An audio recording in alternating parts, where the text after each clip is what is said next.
What about in future? Kuje wapie nini kiti ya governor? Because you're doing a job.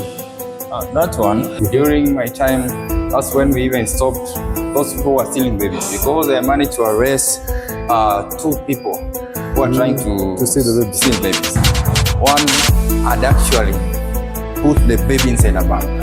Mostly the challenge I face is when we find people are not willing to comply. People want to fight our officers. People want to create drama to attract public sympathy. Place that video intentionally to the people to see what you undergo on the ground. Ningependa nikuwe pastor, nihubirie watu waokoke. What projects? There is bana wetu watu walisumbua sana. Yes, Sabina Joy. Yes. Yo. Yeah, trying because if you look at you work day and night. Yeah. What time do you rest?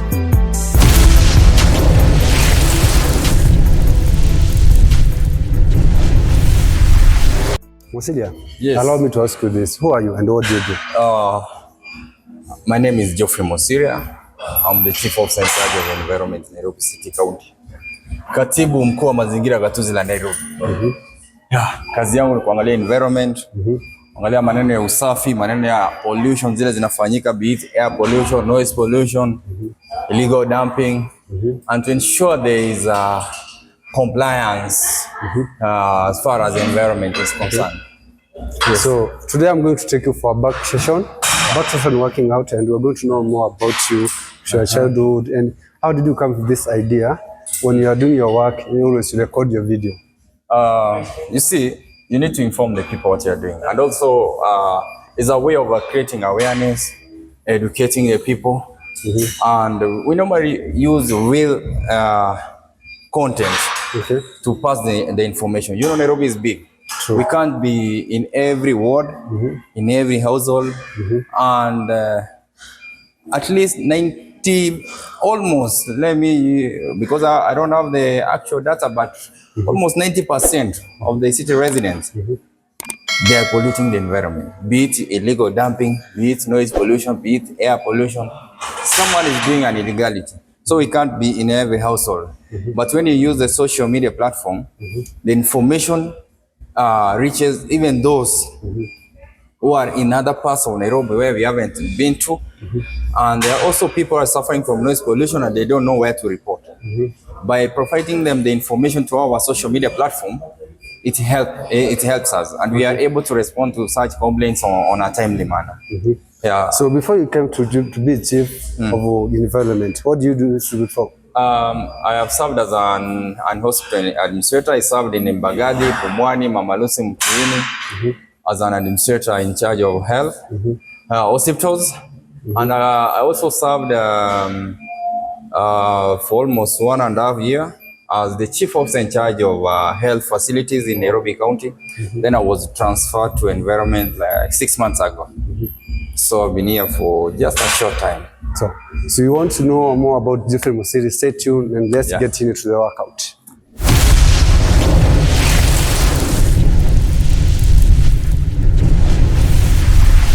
So Geoffrey, today we're going to do back session and we're going to know more, like I said before, about you. So the first workout is going to be lat pull down for warm-up set, because when you're working out, you need to warm up your body to warm up that muscle. So obviously, you prepare muscle to know there's something you want to do. You're doing 4 sets. The first set you're going to do warm-up set of 15 to 16 reps.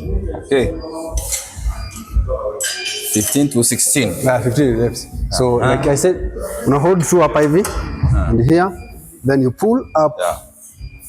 Then you release even. Up to 15. So, out to 15. Control the weight, hold it down. Nice. Chin up. Let's go on. Nice. Slowly in 2, in 3, in 4, in 5, in 6, in 7, in 8, in 9, in 10. And let's go on.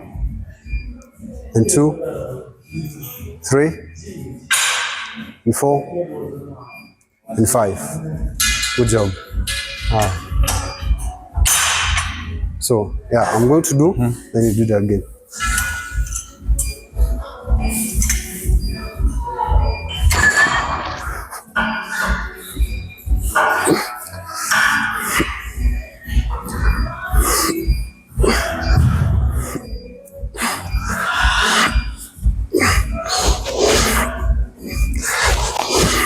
So how many? Let's go 8. 8. Yeah, 9. 10. 5 more. 1, 2, 3, 4, 5. So you want me to do how many? Now, okay.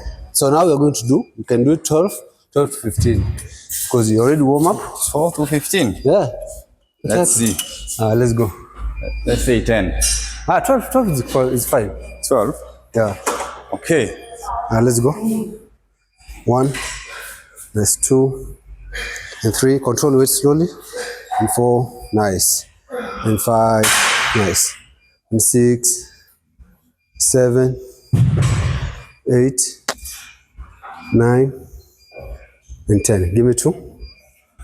1 and 2. Good. So Geoffrey, there's someone who's watching this video. Yes. And that person, Akujui Kapsa. So tell us about your story. Yeah, take me to your childhood. Yeah.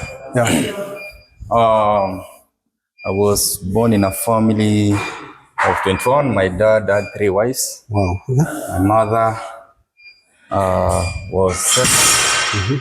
And I went to high school.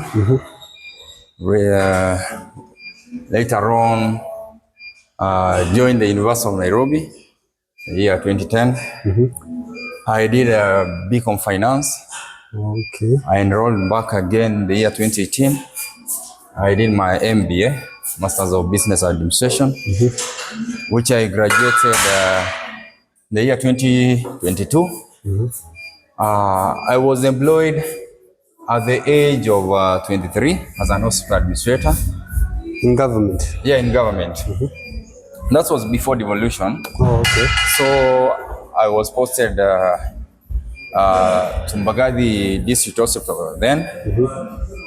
I worked there, was transferred to Mama Lucy Kibaki Hospital, later on to Mutuini, finally to Pumwani Maternity Hospital, where I served as an administrator in charge, and we transformed the facility.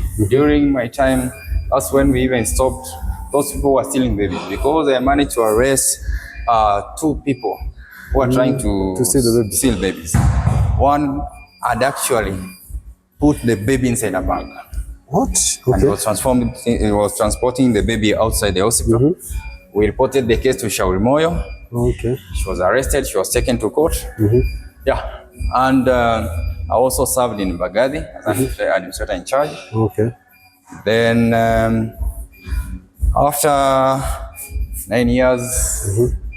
So from 23 until 9 years, you were working at Mbagathi? As an administrator for around 9 years. The 10th year, when Sakaja came to office as the governor, I applied for the position of the chief officer, and I qualified. Wow. I served in the health sector, whereby we managed to do the first ICU at Mama Lucy Kibaki Hospital without using government resources, but mobilizing the equipment which had earlier been procured, and no one wanted to put them into place. It was launched by His Excellency the Governor at Mama Lucy. We did the first neonatal intensive care unit at Mbagathi, PICU at Mama Lucy. We installed the state-of-art CT scan, 128 slice at Mama Lucy. Second renal unit at Mama Lucy. There's a lot. I made sure there are medicine in our hospitals through the support we got from His Excellency the Governor. And I involved the county members of assembly when distributing the equipment and medicine to the hospitals, including the community health promoters. We did a lot in health. And His Excellency, in his wisdom, he said he needed me to come and transfer the energy you had put in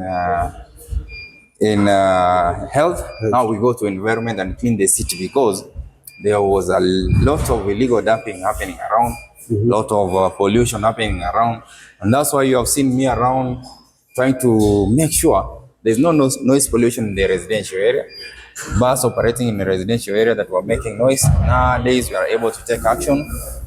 We also have cases where people are discharging seawater to the environment, polluting the environment, people doing illegal dumping, and all other environmental pollutions which we are trying to sort out, trying to close some illegal dumping sites within the estates. It's a lot. Okay. It's a lot of work. But the challenge we face is that the people of Nairobi, we have a bad culture whereby we do dump illegally. We do all kinds of pollution without minding about our neighbors, without minding about the future of our children. And I'm trying to protect the future of our children. True. Yeah, and that's why I'm engaging young people, university students, trying to engage them into activities of environmental conservation, cleaning, exercises, planting trees, and a lot. So there's a lot happening in the environment, whereby we are trying to make sure that we keep the environment clean and green for everyone. Today you walk around, even me, air pollution is a problem we are facing. You see people, our noses are aching, even my nose, it keeps aching whenever I go to any place that is polluted. So that's why we are trying to make sure that we keep the environment clean, because it will help even reduce the diseases which the people are suffering from, especially the upper respiratory diseases. And most of even the diseases we treat in our hospitals are just emanating from the environment which we have polluted. So we have to do our best. Na nataka kuambia lazima Nairobi ikuwe safi. Hey, you're trying, because if you look at you work day and night. Yeah. What time do you rest? Like now I'm here in the gym, I'm resting. This is the time I get to rest. I can see you on midnight at around 2. Yeah, you know, there's a lot of pollution and we have to work hard day and night. I sleep 3 hours and those are enough. So what is the one thing that motivates you and keep doing what you are doing now? When the people appreciate what I do. And when the people just tells me, thank you, God bless you. You know, it's God who is going to bless. Those are prayers that I want. That is the motivation that keeps me going. That's why sometimes when I'm moving around, I could find sweet children sniffing aeroplane fuel. I always stop them and guide them. And some I help them move them to children's home, rehabilitation centers, because those are things you can do as a leader to show an example to others so that they can adopt 1 child, 2 children from the street, so that we can reduce poverty, we can reduce the problem of street families. And recently you saw there's Mzee. Yeah, 1 year. The one who was living along the road reserve where he could be hit at any time with a vehicle. And the guy is sick, he has a mental problem. Okay. We contacted the family, and through there's someone who has been assisting him to get medicine from Madari. And now that he hasn't been seen for some time, the guy, he normally gets violent when he's not on medicine. And that's why you saw all that exchange. Oh, okay. Because why it know that we could sound tough on him. Did you expect something like that? I didn't expect. It was unexpected. I thought it's someone I'll meet who is humble, but the guy even was hard on me. Actually, but I made sure I gave him food. Wow. And I released that video intentionally to the people to see what we undergo on the ground. There are those who misinterpreted it. There are those who understood it. But at the end of the day, we must restore order. We have to remove all illegal structures. We have to remove all street families living along the road reserves. We give them an alternative. Traders, we have given them an alternative to go to our markets. Okay. We'll go for the second set, working set now. Yeah. 2, 3, 4, 5, 6, 7, 8. Mama 12. Sawa 12 10. Atwende. 1 and 2 and 3 and 4 and 5 and 6 and 7 and 8, 9, 10. 1 and 2. Good. So hiyo ni set ya kwanza. We have 2 more sets to work. So kutoka hapo tunafanya set mbili hapa hivi, then tubadilishe. 1, 2, 3, 4, 5, 6, 7, 8, 9, 10, 11, 12. So unaenda kwa pili. Unaenda pili alafu tingine ya mwisho. Atenda 1, control weight chini pole pole, 2, up, and 3, and 4, and 5, and 6, 7 yako. Tunda 8, tunda 9, and 10. 2 more. 1 and 2. Good. So Mosiri, what is one thing you always see young people they do wrong when it comes to success? Young people, they don't have patience. They just want to wake up, become rich overnight. As a young person, you have to just work hard and plan for your life. Nobody will plan your life for you. It's you to plan your life. And I cannot say I'm successful because I'm still working hard. But up to where I am, I've worked hard. I've learned how to work along serving the government. Also, you may not have a government job, but out there, you can always work it out. You can always create opportunities. And I'm happy the government is trying to provide a conducive environment for the young people so that they can be creative and create opportunities. I have a friend of mine, he was my classmate. Unaona ule msee, unajua watu walikuwa wanasema mimi na yeye hatunge make it in life. Sisi tulikuwa tunakaa nyuma ya radaro. Sisi ndio wale wenye tulikuwa tukiingia tuna doze. Wale wenye wako nyuma kazi yetu ni maswali kuangalia magazine, kuangalia ile vitu mzuri kwa magazine. So unajua hiyo hata ya high school. Obvious, So huyo jamaa akachujwa chuo, akakuwa expelled. Tukapoteleana hivyo, tuka lose contact.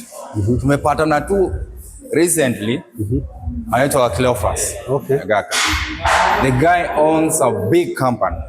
Ya construction na interior design, fine arts. This is someone ambaye watu walikuwa wanasema ana future. Hata make it. Walikuwa wanasema mimi na okay, tulikuwa tunawakad. Umse, unajua ni best yangu. Mimi nilikuwa najaribingi na kwa hapo ma top 20. Lakini yeye hapo chini po top 20. Alikuwa ngakosi hapo sometimes. Wakati makaratasi inaitwa, unajua mwalimu anakujanga anaita the first 3 and the last 3. Kuna siku biology, unajua mimi nilikwanga yenyewe nimeiva. Na hiyo siku sijui tulikana kileo kando ndio nilifanya apite. Sasa watu wanategea kileo hapo bottom. Kileo akapatikana hapo juu. Watu hapo abini.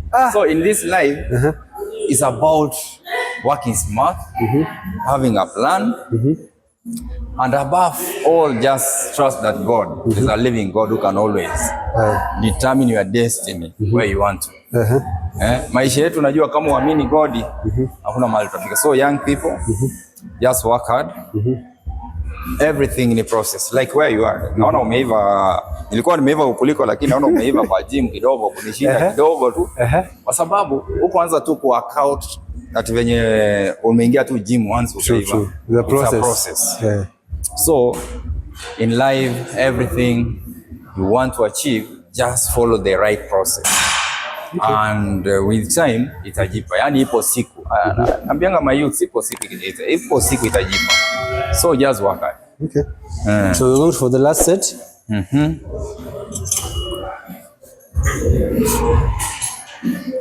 So here at least we can do hiyo ni 200. 8 to 12. Yeah, ni set ya mwisho. 200 kgs. Leo nana ngapi? 2 3 4 5 6 7 8 9 10 11. So set yako ya mwisho. Mimi yangu ndio hiyo. Nice. And 1 up, 2 control weight, and 3 and 4 and 5 and 6 and 7 and 8 and 9 and 10. 2 more. 1 and 2. Good. So let's talk about your job. What is the one thing, the challenge you always face when you're doing your work? Mostly the challenge I face is when we find people are not willing to comply. People want to fight our officers. People want to create drama to attract public sympathy. Someone is on the wrong. Akienda kushikwa anajirusha chini. Anaanza kujirusha rusha. Unajua askari itaonekana wanamshika. Unajaribu kumshika tumia kwa gari. Oh, jamaa ana create drama, then people not see the other side of the story. Okay. Who was on the wrong, who created the drama. So they will only say this officer is on the wrong. That's why I always tell people, before you accuse someone, get the other side of the story. Okay. Like, let me talk about corruption. Today, people say the government is corrupt. But who is corrupt? Is it the government or the people? If you are doing the right thing, you will not corrupt that officer. The officers caught you breaking the law. Umevunja sheria. You want to bribe the officer. Sometimes, me, I don't encourage someone taking a bribe. But this officer, you find maybe he has a loan. He has a loan in servicing. He has no money. He has not paid school fees. He has not paid rent. And you are trying to tempt him with money. He will take it and you will compromise him. So who's on the wrong? As citizens, we are the ones on the wrong. If this person if the officer finds you committing a crime, just let the law take its course. Allow him to arrest you.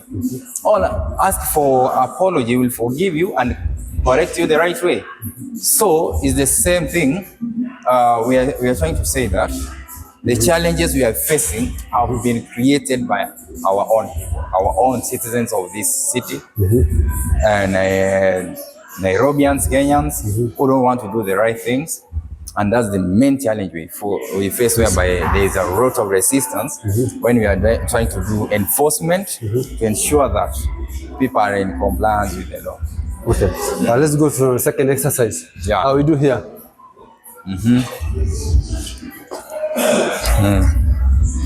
Here you push, then you release. What's up?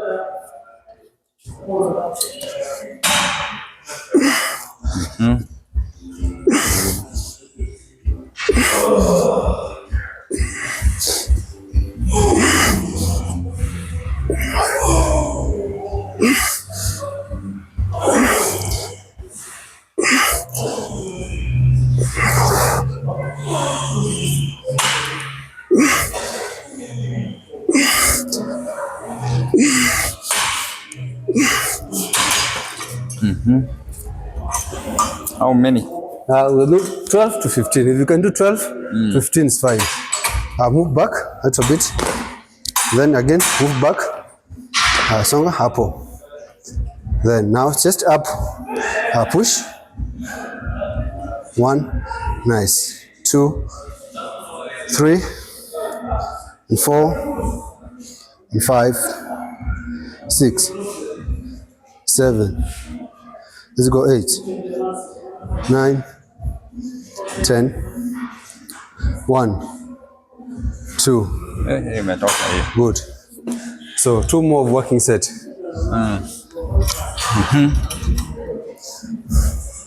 Umai kwa gym before?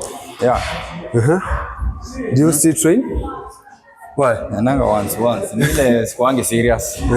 Hii kazi sometimes it keeps me busy, but naza create time. Okay. Maybe morning hours. Yeah. 1, 2, 3, 4, 5, 6, 7, 8, 9, 10, 11, 12, 13, 14, 15. Twende. 1. 1. Nice. 2. Then 3. And 4. And 5. And 6. 7. 8. 9. 10. Let's go through. 1 and 2. Good. One more of walking set. Last one.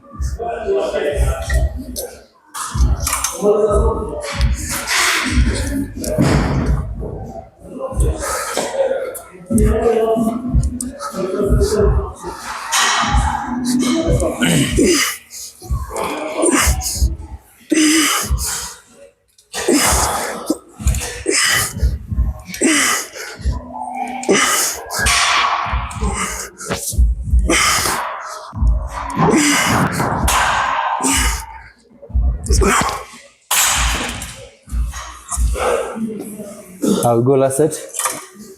Weka hapo kwa 40. 40. Sini ya mwisho. Wacha basi ni. Ya mwisho. Song. Push, let's go. 1, 2, and 3, and 4, and 5, and 6, 7, 8, 9, and 10. 1, 2, good. Does it. So, Mosiri, what is your vision to your work? What is your vision? What is your vision? My vision? Yeah. First, I want to make sure that we have a clean environment. That's for the people of Nairobi.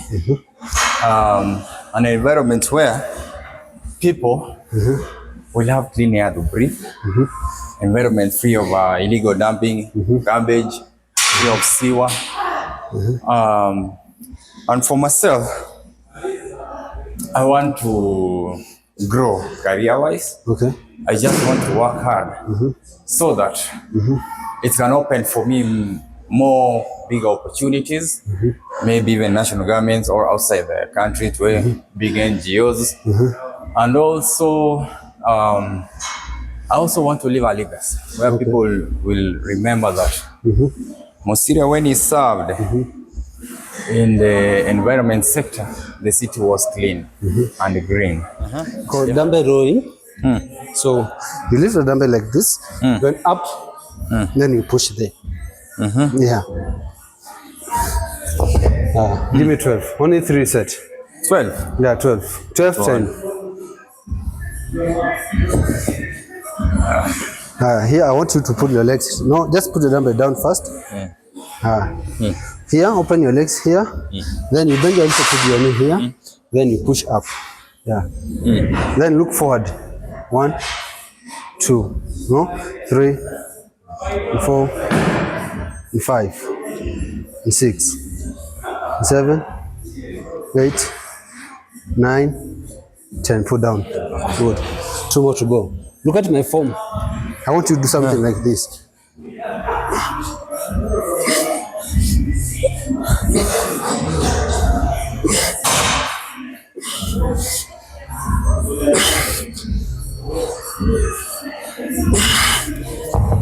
Alright, go. Second one. Alright, look at forward. Let's go. 1, 2, 3, slowly. And 4, and 5, and 6, and 7, and 8, and 9. 1 more, 10. Good, relax. One more to go. What ingine ya mwisho? Haiko ya mwisho. Hii tunafanya mbili, tunafanya tu 3. Ingine ya mwisho. Ingine ya mwisho. Tunafanya tu nini? One arm ya hapa hivi. Na hapa tu. But hiyo tutumie tu moja. Tumalize. Sawa. Sasa nichoke nishindwe kuendesha gari kutoka huko. Uko na kijana kwa driver hapo. Driver nimemrelease.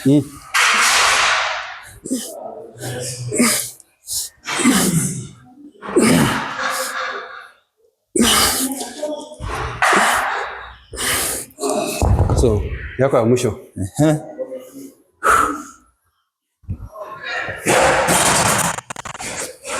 Yako ya mwisho.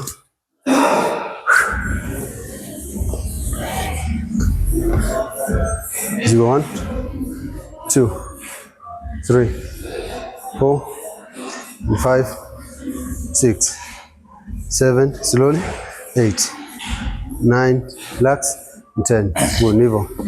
You're done. So, I'm doing one more. Then, tutafanya hii. Tutafanya tu hapa juu. Tumalize.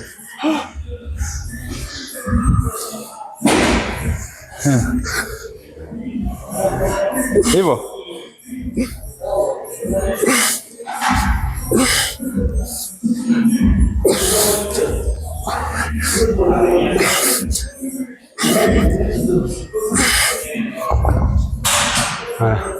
So I want us to do this one.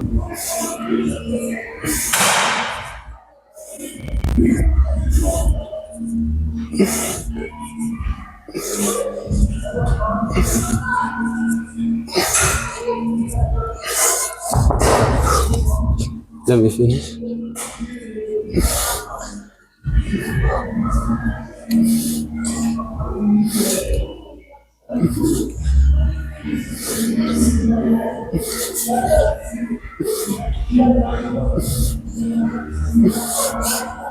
It's your turn.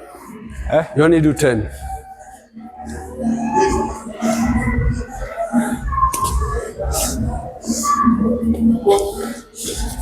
Weka hivi mguu. Hii mbele hapo. Then you push. Even 1, nice. And 2, and 3, and 4, and 5, and 6, 7, 8, 9, and 10.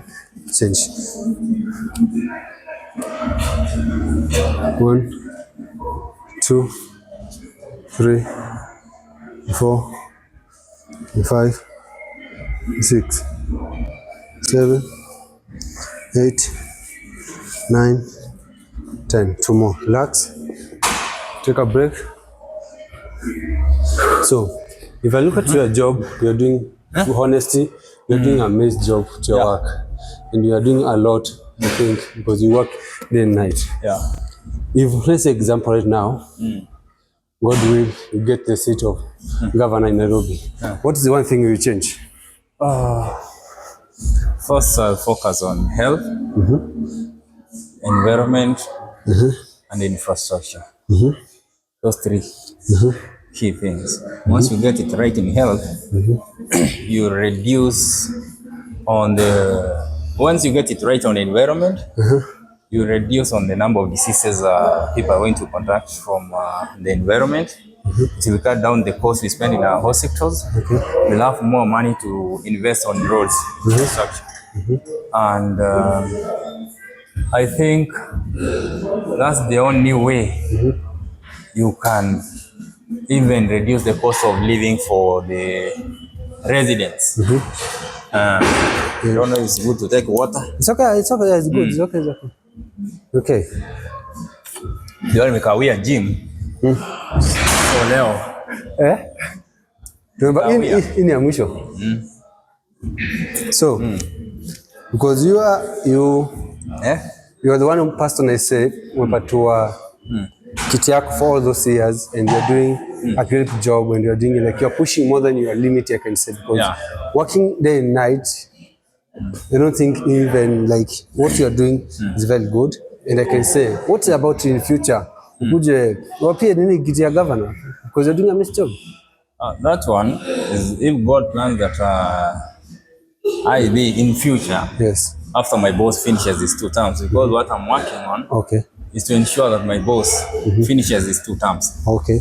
If he chooses me that now you are the one to inherit this and continue with what I've been doing because you are a good student, Yeah.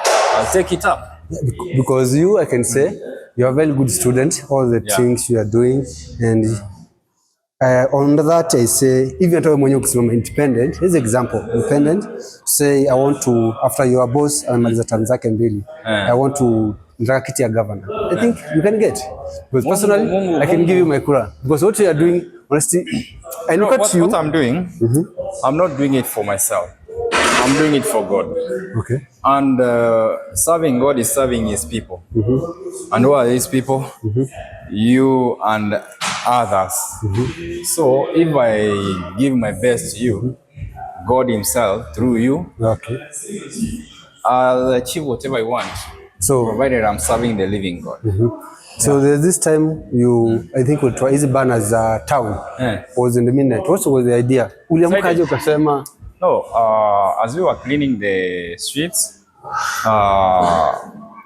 His Excellency the Governor was walking with us, and he told us he has been to many cities and they don't have banners, signages hanging all over. Okay. And true, even me, I've been to other countries in the world and I've never seen what we have in CBD. So he directed the bill removed, and as the implementer of the directives of the governor, I made sure that they removed all of them. Because why do you have to have banners all over? Mpaka zingine zimeandikwa mganga wa mapenzi, daktari wa mapenzi. There's no doctor for love here. This one, dawa ya mapenzi kupendana. You see, those are things we shouldn't be having in our city. There is banner ulitoa watu walisumbua sana. Yes, Sabina Joy. Sabina Joy? Yes. Yo, unajua kuna jamaa aliniuliza wakati aliona tutazitoa akasema I want to see my father home tonight. Wow. So I realized where could his father be?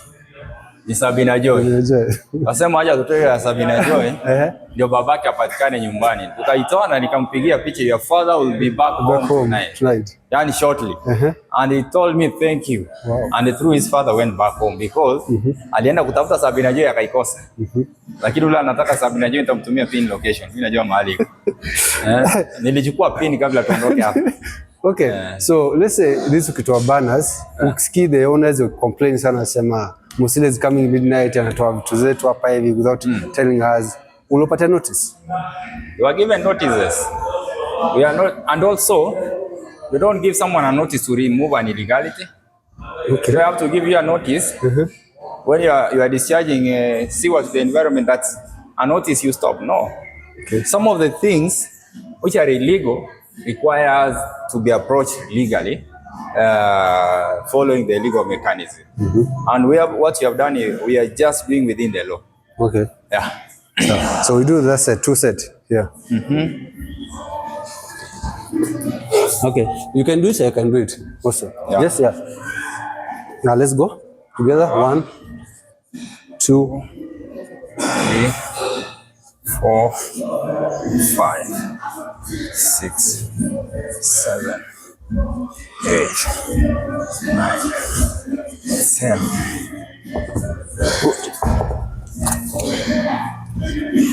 Let's go. 2, 5, 6, 7, 10. So we have one more to go. Last one. Yeah. So what is one thing you wish people they can learn from you? Just honesty and hard work. Because if you are honest and you are doing the right thing, we'll all be having a country, a city where everyone will want to be associated with. Like those most developed countries, they are honest. The likes of US, UK, Japan, people there are doing things the right way. In Japan, they don't have dustbins, but the city is dirty because you can't litter all over. People are responsible. Hard work. when you work hard, you achieve your desired results. You also need to work hard and smart. You also inspire other young people to work hard, because most young people, they believe that they can just go do wash, steal from people, become rich overnight, and after 2 months, they die out of alcohol.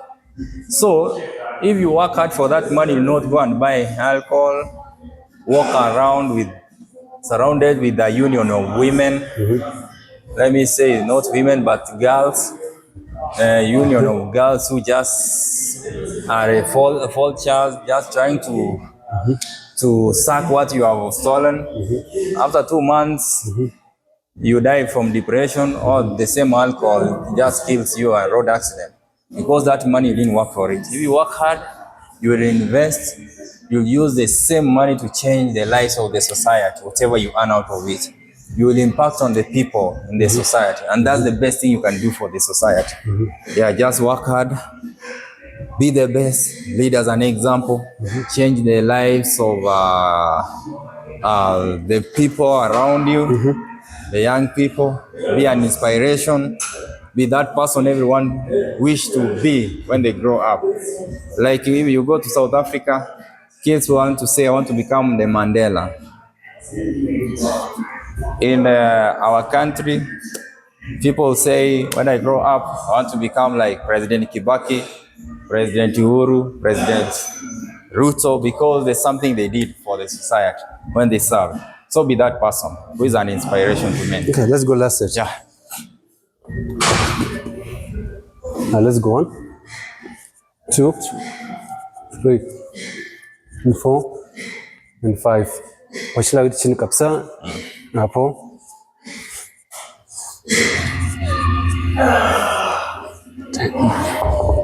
Let's see, last side. 1, 2, 3, 4, and 5, and 6, 7, 8, 9, 10. Good. So we are done for the back. I was thinking to show you one thing. If you want to get back to training, when you're working out, you can put, let's say, back workout and biceps. Bicep. Yeah. Let's say targeting this muscle, because when you're working, you're pushing, you're using a biceps. So I was going to show you to exercise for biceps. And you can give the people idea and what exactly you want to change in Nairobi. So we are done here. Let's move this one here. Straight. Just kabisa kaa chini, miguu straight kabisa chini. Hivyo, then hapo hivyo. 20. We're doing only 10, 2 sets.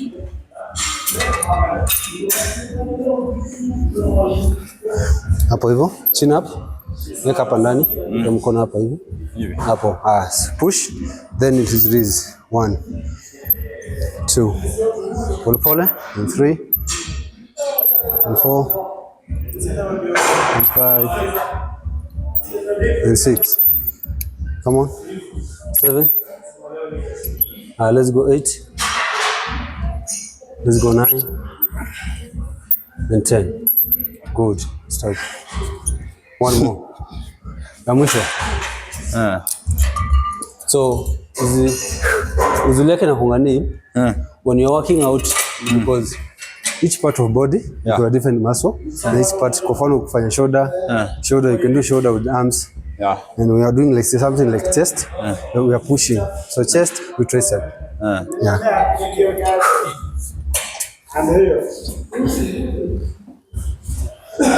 Here, then you push.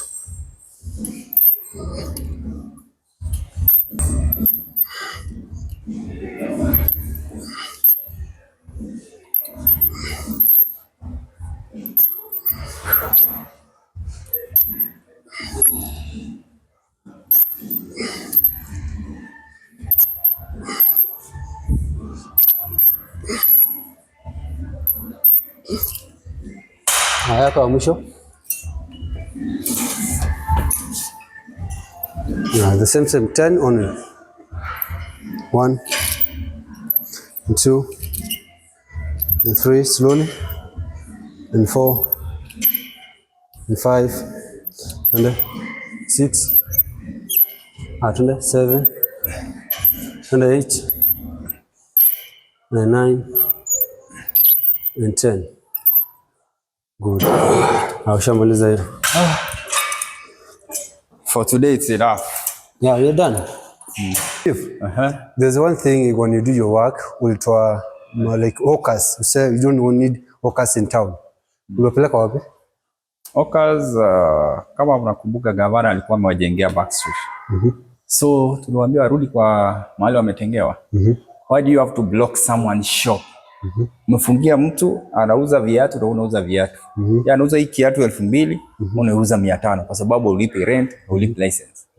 So they were moved to the right place. Yeah, back lanes. So that place what wanatosha? Yeah. Wanatosha. Wanatosha. Yeah. And what do you need people to change in Nairobi? Just the attitude and their culture. Just to accept that we need order, so that they be orderly and they follow the law. That's all that is going to make our city clean and green. Yeah. So when you come to the environment, you're doing a clean job. There's a time I saw you ulienda kwa one of the house, neighbor alikuwa anaangusha mwenyewe mawe mpaka gari yake. So how do you solve cases like that? You know, sometimes we mediate between the two. Tunaongelesha, tunakuja kama mediators. Wasipo agree, na ule mwenye amedhulumu mwingine tutamchukulia tu. But on many instances, tunakuja mtu anakataa anakuwa kiburi, akishikwa, anaita neighbor wake, wanakuja wanasikizana, wanaandikiana, anamlipa. Truth bad, kuna this guy mko juzi tu alikuwa, you told me about that guy was not well. Au kwa sawa in mental au kwa vizuri mkamsaidia. In that place, if you call that place, iko imelibiwa. The same that place, watu ndio wanafanya kazi ya kupika. Yeah. Then ilikuja mkatoa because that's the barabara. So how to exactly mlopeleka wapi? First, tulipofika pale tuliuliza hii nyumba ni ya nani kwa kanda ya barabara. Hii makaratasi. Tukaambiwa ni ya jamaa ambaye ni mgonjwa, ni mwenda wazimu. Na tukaambiwa huyu saa hii zake zimepanda. Ndio uwezane na yeye ukue mkali. Sababu ukienda kuguza atakutokea na ukali. So ukikuwa mkali atarudisha chini. So tukaenda pale tukitumia hiyo advice umepata with those business or around that place. But now those who just saw the video on social media, walishika ile party yenye tunajaribu kumuelekeza, tukijaribu kumloa chini, hawakujua behind the scenes what happened. So kuna wale cloud chasers wa online wanataka kujionyesha kwamba wako na roho nzuri ya kusaidia. Wakaanza kujitokeza ati huyu jamaa kwa wapi tumsaidie? Huyu jamaa amefanywa vibaya. Mbona basi wasiende pale mtaani wawatoe wote kwa street kama wako na hiyo roho ya kusaidia? Because I've been helping children from the streets, taking to children's home, rehabilitation center to school, and they have never posted to appreciate what I do. And I don't want them to appreciate because God himself is appreciating, and many Nairobians, not a few. Many Nairobians are appreciating what you are doing. So, hao watu hawataki kufanyia kazi kwa soko. They just want to go near where the people live. They have forgotten that those markets, if I want to buy vegetables, I go to the market. Buy. We just need them to move to markets, to toy structures kila mahali. Sasa tutakuja kuwa na slums kila mahali. And how long have you been doing your work? Environment in mwezi ya 6, but I've worked as a chief officer for 2 years. Partly served in health for 1.5 years. And here I am in environment. And how did you come with this idea? You want to do my chief officer job. Every place I go, I'm going to record. Especially the work we do, it involves human interaction. It involves enforcement.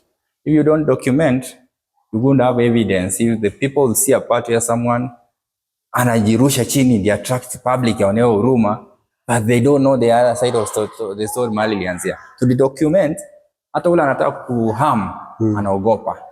So is a way of documenting evidence kwamba we handled him professionally, hakuna mahali tulimdhulumu, and that's how the police and then other discipline forces should operate. Everything we document. That's the only way to unlock ile uozo ambayo imejificha kwa society, watu wajue ile kitu si mbaya ule mtu alifanya. So by documenting ina make wale watu wanavunja sheria, the law breakers, harmless. Because now hata jaribu ku resist, hata jaribu ku create drama to make it look like it's being humiliated. So that's why I say you have to document. So most of the people will find they say, Geoffrey, you are doing amazing person, I can say, through what I say you are doing all the time, every midnight. Most of the people, they say Geoffrey is a content creation. Let me ask you, that content we are creating is for education. Yes, I'm a content creator creating content that is educating the people, using real examples, and again, changing society. So even the president posts content on his social media to pass information what the government is doing in terms of projects, affordable housing, construction of roads. I'm also using the same content to pass information that there is air pollution here, and people have to stop doing this. If it's happening in your residential areas, report it to us.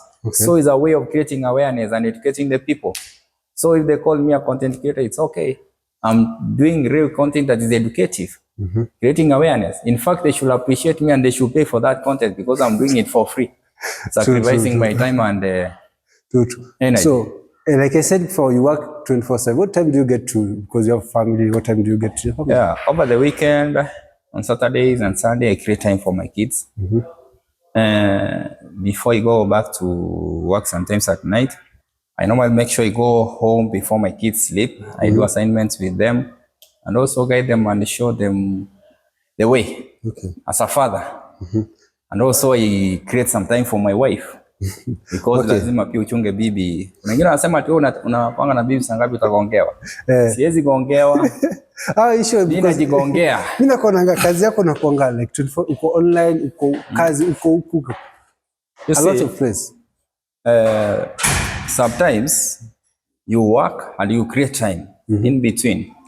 At least create 3 hours for your family, 3 to 4 hours for sleeping, and the rest of the hours serve. So, what is one thing I really appreciate you to showing up and working out with you, and also I learned something new from you. What is one thing you want to tell people?